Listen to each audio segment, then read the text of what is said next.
The next speaker has experienced education systems in Germany, France, the UK, and US on his educational journey to date. Previously, he led the launch of the Global Development Gateway knowledge exchange platform of the World Bank and the McKinsey Learning Portal. He is now CFO and leads B2B at Lecturio, a leading European on-demand education provider. Please welcome on stage Mr. Stefan Wisbauer.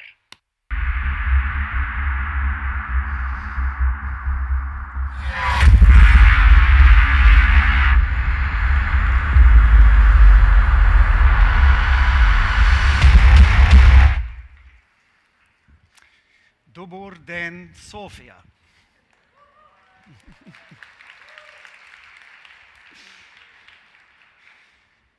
So first of all, thank you to Plamen and the team for inviting me to be here with you.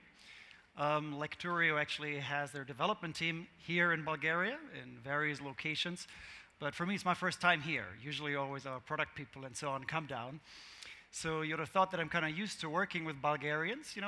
They're a tough crowd, right? So I was trying to get my presentation ready, and I said, you can have it Monday evening. But they said, no, Mr. Wisbauer, unless I have it Sunday by 10 o'clock, we can't guarantee your speaking slot. So I put out a movie for my kids, and that's why the presentation isn't quite as polished as I would have normally tried to do. And we've set some pretty high standards here earlier. But so you have to focus on the content, not on the form. So who am I and who is Lecturio? When I spoke to Plamen yesterday, I said, oh, do you have a card? And Plamen said, no, I don't have a card. Everybody here knows me. So that's not true for me, so I'm going to tell you briefly who I am and who is Lecturio. So we're based in Germany, as was stated. I have about 70 employees in Leipzig and another 15 or so here in Bulgaria. And we basically are a video learning publisher and service provider. Now, what does that mean? On the one hand, publisher means we have a very big library where we provide topics that you can subscribe to and buy online straight away, B2C or B2B. And so there you don't need to reinvent the wheel. But we also work a lot with companies, universities, publishers to help them digitize their business. So, as soon as a company talks about product training, their specific onboarding training and so on, obviously off the shelf is not going to do the trick. Finally, we make it available for you so that you can easily learn, on a train, on a plane, with apps that have an offline function and so on and so forth. You'll see a few little samples of what it looks like later, but that's less the point of today. I want to talk to you primarily about what does learning look like? Blended learning, what does that mean? How do you think about learning for yourself and for your organizations, and why does it matter? Here you just see a little sample of formats of our kinds of content. It's a wide variety, and some of our studios in Leipzig where we produce these things. But interestingly, we work with people flying in from the US, from New Zealand, and so on to record stuff with us. So it's not just the physical studio because they exist in a lot of places, but it's the whole process of how do you turn it, what you know or what you want people to know, into an effective learning experience from the point of view of didactics, from the point of view of design, but of course as well from the point of view of technology. Why does it all matter? The challenges. First challenge is the knowledge doubling curve. I don't know if you've seen it, but where we are today is that little spot there on the 6th wave, and as you can see, the rate of innovation and the rate of knowledge is literally exploding. There's some crazy statements, I don't know whether to believe them, but it also depends on how you define knowledge. But people saying, the rate of knowledge used to sort of double every few years, every 12 months. Soon it's going to be every 12 hours because of all the connected devices that we have and so on. But I wouldn't technically quite define that as knowledge. But in any case, I think we all see in the world around us that, the rate of change is massive. And if you're a developing company, I was talking to Nina earlier today, who's somewhere in the audience. I don't know, Nina, where are you? And you're serving a big energy supplier, then even the people that you're developing for, smart kits, tracking, lots more information, you need to understand their reality, and it's a fast-moving reality. Secondly, where we work is changing. Who in the room works from home sometime of the week or has varied working locations? You see, and this is something that's kind of new to the degree that we're experiencing it. If you look at the statistics here, 50% increase over 10 years across a range of sectors, and in some sectors it's as much as 80% increase, and obviously it's only going to go up further. So if you try a traditional face-to-face training, you used to be able to drum people into your meeting room from where they are in their office, but today they'd have to come from all over the place, possibly all over the world.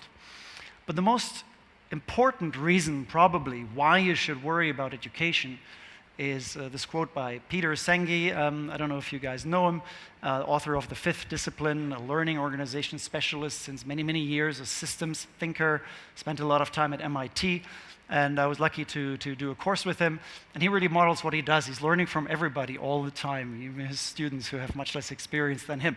And he said this: the ability to learn faster than your competitors may be the only sustainable competitive advantage that you have. And that's quite a statement, right?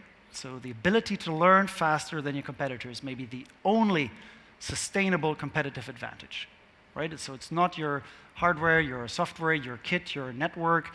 In the end, the world is changing so rapidly, and what used to be magic big businesses disappear within 5 or 10 years because they do not keep up with the rate of change.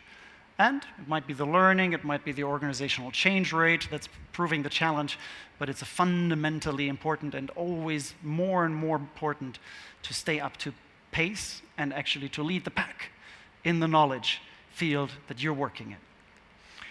Now, let me talk briefly about blended learning. What does it mean? So on the one hand, you have a myriad of formats there that you can toy with, and I'm sure many of you have taken part in a lot of them. Who's been on a webinar, for example? Okay, well, less hands than I thought. I haven't done a lot myself. What I find very inconvenient is the fixed time still, right? So who's done some on-demand learning on the web, like watch teaching videos, learning videos, things like that? Okay, so there's quite a few more hands already, right? Because you need something. I had to fix my amp the other day, and I was quite grateful that before I was starting to play with that capacitor, I had watched that online video that told me when you play with it, put one hand in your pocket, because what kills you if you play with an amp with a high capacitor is the current that runs across both your hands through your heart. So I was like, I'm really glad that was online, So, otherwise I might not be here with you today. But we're not going to talk about all of those, but the crucial question is, how do you mix those? What are the right formats for you to play with? How do you optimize a blended learning experience for your employees? If you look at the traditional spectrum, you go from face-to-face to blended learning, the gentle way where you say, we prep a little bit beforehand and we watch some videos after and things like that, so that the whole experience is more continuous. Maybe if you have blended learning, kind of presence learning in phases, and you fall very deeply, how do you make that a little smoother and a gentler upward curve, if you like?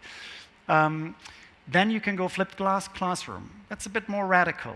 That's basically where you say everything that's broadcast here. Right now I'm kind of broadcasting something, but it kind of makes sense for us to do that live, because I'm not going to, this is a conference, we're all gathered here for a reason, but I'm not teaching you ITIL skills and doing the same course 5,000 times, with a large number of trainers across the year. This is a sort of a unique event, right? But when it becomes repetitive, you can say, let's take all the broadcast part away, and when we get together, we do what's most fun when we're together, right? Namely, we interact, we question, we role play, we simulate, whatever it might be. So that's the concept of flipped classroom. And then obviously you have things like, the webinar where you go completely online, and in the end you have online on demand where you say, I need something right now, and I'm going to, download it here. And this could be a small concrete task, like how do I do my pivot table in Excel, and wouldn't it be nice if I could just watch a 30-second video that clicks me through the steps. But it could be, I want to become a financial accountant, I have kids, or I have a job, I need to somehow fit that in on the side, and I neither have the time nor the money to travel to the next training location and put all these days face-to-face into it. And that's the kind of thing we do. We work with large training institutions, in this case the German tax training institution, where we literally digitize hundreds of hours of learning content for the learner. But they also use it for prep and follow-up, so the people that show up to the face-to-face also get the digital content. Now, what the big trend is certainly this, and it's really an accelerating trend, you know. So you find even fairly conservative fields like, you know, insurance or law, where people say, oh, we have to have our face-to-face training, that way we network and so on.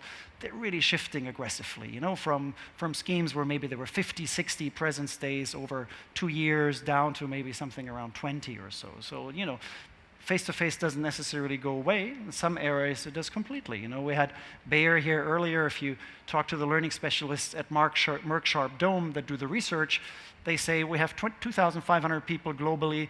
They're all in different locations. There's no point in doing any face-to-face seminars. Everything we do is online. So that's the trend. And what are you optimizing there, really? What questions should you be asking yourselves when you decide how to optimize the learning, both for yourself, but also for your company or your suppliers and your partners and so on? First one is scalability. You know, today we have a few hundred people here in the room, I think, right? I haven't counted, but I'm surprised how many stayed for the graveyard shift, despite the music and the sunshine and everything else. So I sincerely thank you for that. But, you know, probably the kinds of things we're talking about are relevant for tens of thousands of people, right? And they would not all fit into this room. Time needed. You all had to travel here, you know, so I flew from Berlin. I had to leave Tuesday afternoon to kind of get here for the evening, and it, you know, I'm happy to do it because all the charming Bulgarians that I get to meet here, but obviously I selectively choose whether to invest my time in that manner or not, and it doesn't work for all the kinds of things that I'd like to ideally do. Cost effectiveness, you know, if you send your staff to trainings, travel costs, hotel costs, and everything else, and you look at today, if you buy our business flat rates, for example, and you're a really, really large client, then you're paying, you know, in 2 digits euro amounts for a person per year to have access to a huge number of courses. And obviously, you can get a lot of stuff for free, even on the internet, for Khan Academy and many other things. Accessibility, same thing, you know, do I get it when I need it, where I need it, becomes a lot easier. And individual tailoring, you know, you all have 2 choices right now, you're right, you can say either, you know, I leave or I stay, but you can't fast forward me, right? You can't skip to the bit that you're really waiting for, which is the final bit around implications for you, or whatever it is. You know, online, that's possible. With our videos, we have a playback button, and you can skip around. And so, you know, your previous knowledge and your own needs and your learning speed mean all of a sudden you could save 2/3 of the time, 4/5 of the time, and get the learning that you need. And those are massive factors in terms of efficiency, obviously. So here's a simple example, and it's not a pretty one, but and it's in German, so you don't need to turn it up. There's an English one later, I'll ask you to turn that up. This is what we do with a German university. Gets recorded on day 1, and it's live within 24 hours. So as a student, you have the choice of going to your lecture on Tuesday 3 p.m. or on Thursday 4 p.m. You can watch the same lecture on your smartphone offline with a 2x speed button on your couch. I would have loved to have that. I mean, if I think back to the amount of time I was scribbling mathematical formulas from a green board, you know, this seems like a dream, you know, and it's very popular with the students, no surprise. But you can obviously get fancier. You know, now think about you want to explain something about your product, or you want to explain some basic important compliance rules to your employees or whatever it might be, and you think this is important, this needs to look good. You know, this is what a sort of typical green screen production looks like, where you know, freely select the background, it can be moving and whatnot. The expert can be your expert, or it can be somebody who's, you know, your expert has written a script, because, you know, sometimes the people that have the expertise aren't the ones that really want to be in front of the camera, you know. This was just to wake you up, some scary medical images, but, you know, what I want you to imagine here is, you know, you have some production context, you have some processes, you have some products, you have some information flows, and an elegant way of producing that is to sort of take the real world and digitally enrich it with explanatory highlighting and things like that, you know. Now, the other interesting thing about the whole topic is you can think globally and you don't need to be restrained. So I'll show you a short video from and you can turn this one up a little bit, that we've used to run a global medical education project out of Germany. And maybe you can turn up the volume a little bit, please. The way we learn is changing. Universities are going online, and doctors, patients, and institutions are connecting over the internet. Lecturio has built the largest platform for medical education courses in Germany and is now enrolling passionate experts to provide the world's best medical content in English. You provide your knowledge and expertise while we produce, publish, and sell your course. The wave of education digitization is swelling and has become unstoppable. Be a part of it. Teach the world and contact us on lecturio.com/medu. So this is what a kind of a marketing kind of video almost, right? It's sort of explanatory, educational to a degree, but it's really been used to enroll experts from around the world to fly to Leipzig, where we're based, and record medical education for the global market, right? So I'm sharing that as an example where you just, whatever knowledge area where you're good, whatever thing you're trying to spread, all of a sudden that the people are in your area that you need to teach these things is no longer important, you know, and we're targeting the US market with this and doing quite well with it, and we don't have a single person in the US, you know, so the way education is happening is really changing quite rapidly. Content marketing is a huge shift. So who of you in your companies have significant content marketing efforts that are structured and systematic? So quite a few hands, right? And I must say, you know, 2 or 3 years ago, we had a little blog, and we did a lot of paid marketing, you know, all types really. And now we have these sort of very deep magazines where we create hundreds of articles and put them on the web, and Google loves that kind of stuff, right? So you just sort of go up over time in the ranking. It becomes a lasting asset, and I think that's becoming very relevant in a lot of areas, and video is a very helpful format for that. So to give you an idea of the costs, so if we're talking about these things, it kind of makes sense to think, okay, what could I tackle, what could I afford, what can make sense, you know? This kind of basic digitization I described, you can do that for a few €100 per hour, you know? You need the whole process, someone there, the technology, the post-production and whatnot, but it's affordable, you know? So if you think about your next face-to-face seminar that you're organizing, think about all the people that could benefit from it and how to make it accessible to them, you know? And even these sort of, you know, high-end lecture formats, I showed you a few €1,000 per hour, and then you just do the math around how important is that knowledge, how many people should it reach, etc. So key questions in summing up for you is, what do your staff do need to, that I suggest you ask yourselves, you know, because the key risk in a lot of businesses is people and their actions. You know, it's an IT business where the guy enters the wrong line of code and deletes his entire business. I don't know if you read that one. That was a few days ago, you know. Or the HIV clinic in London where the lady who does the newsletter sends out the newsletter, and all the patients on that newsletter are in the CC rather than in the blind CC. You know, those kinds of are catastrophic failures for a business. Just one action by one person. And they're catastrophic enough as they are, but if you as the managing director cannot show that you've instructed people and can evidence that they've had the instruction, you know, then it's an even greater risk for you.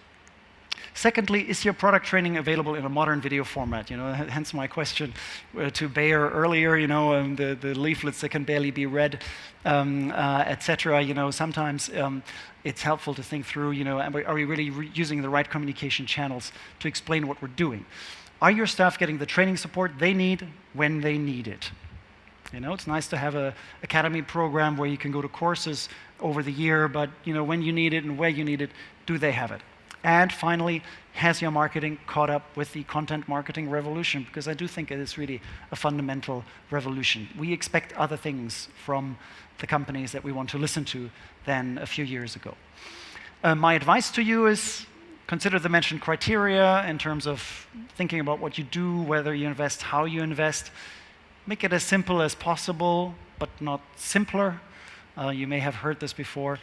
And video is a great core format because it works very well in terms of retention rates and everything else. And as you know, the global trends on video, it's totally exploding. But, you know, there's more you should add to the equation to optimize things.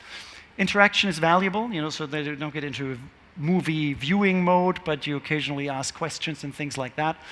And examine how you can do what you already do face-to-face more effectively, because there are investments being made, and make sure you get the best bang for the buck.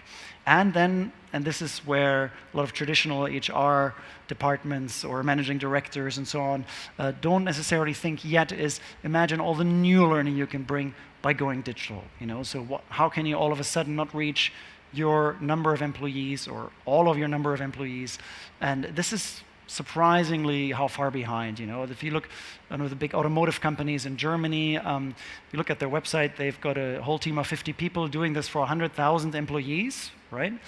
And they had 220 events in a year with 9,000 people attending those events. That's 40 per event. So we're doing a lot better today. Well, with about 400 or whatever the number is, but clearly that needs to be revolutionized, and a lot of them are far behind. How does this matter from your perspective? For any one of us, it's how do I stay up to speed? How do I fill in my knowledge gaps? And how do I support me day to day when I need it? For the managing director, it's how do you mandate your compliance, make sure it happens when it's needed, and how do you support your staff effectively? For your HR department, it's things like how do you create a company academy that really makes you more attractive as an employer and helps you retain your people. And for the CTOs, obviously on the software topics, how do you stay up to speed with technology and all of these things? And online is huge for that. But finally also, as I said, for marketing, it's much more and more becoming about valuable content, effective marketing. So thanks for your attention. This is my email. I'm out of cards because there's been a lot of activity yesterday at the nice reception. But feel free to drop me a line if we can help you in any way. So go and learn, enjoy the rest of the evening, and let us know if we can help you with it. Thank you.